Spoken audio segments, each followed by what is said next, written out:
At the start of the 21st century, it is clear that the world is engaged in a great ideological struggle between extremists who use terror as a weapon to create fear and moderate people who work for peace. 5 years ago, I stood at this podium and called on the community of nations to defend civilization and build a more hopeful future. This is still the great challenge of our time. It is the calling of our generation. This morning, I want to speak about the more hopeful world that is within our reach, a world beyond terror, where ordinary men and women are free to determine their own destiny, where the voices of moderation are empowered, and where the extremists are marginalized by the peaceful majority. This world can be ours if we seek it and if we work together. The principles of this world beyond terror can be found in the very first sentence of the Universal Declaration of Human Rights. This document declares that the equal and inalienable rights of all members of the human family is the foundation of freedom and justice and peace in the world. Some of the changes in the Middle East have been dramatic, and we see the results in this chamber. 5 years ago, Afghanistan was ruled by the brutal Taliban regime, and its seat in its body was contested. Now the seat is held by the freely elected government of Afghanistan, which is represented today by President Karzai. 5 years ago, Iraq's seat in his body was held by a dictator who killed his citizens, invaded his neighbors, and showed his contempt for the world by defying more than a dozen UN Security Council resolutions. Now Iraq's seat is held by a democratic government that embodies the aspirations of the Iraq people. It is represented today by President Talabani.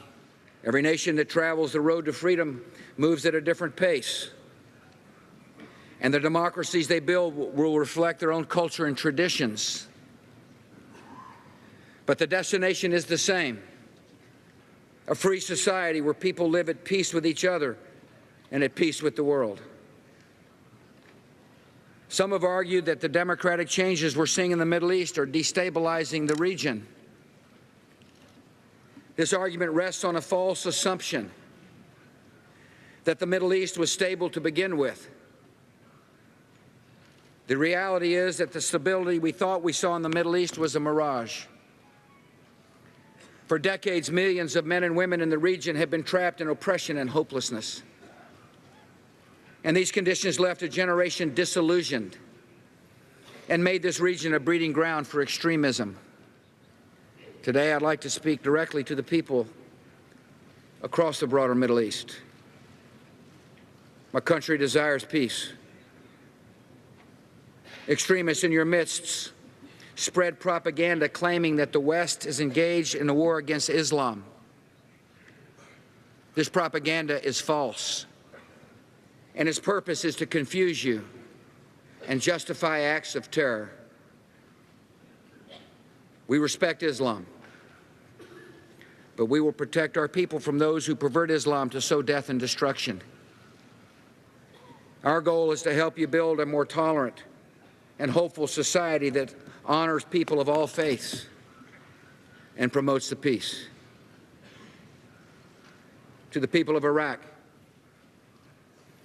nearly 12 million of you braved the car bombers and assassins last December to vote in free elections.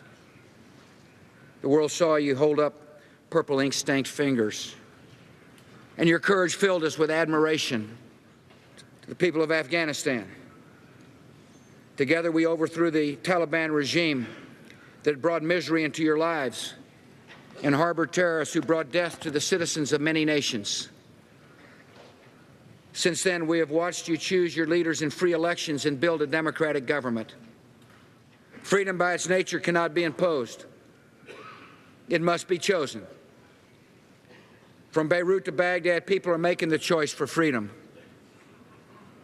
And the nations gathered in this chamber must make a choice as well.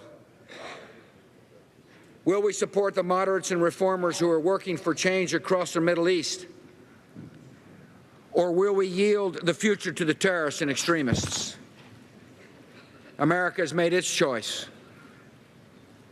We will stand with the moderates and reformers. Thank you for your time. God bless.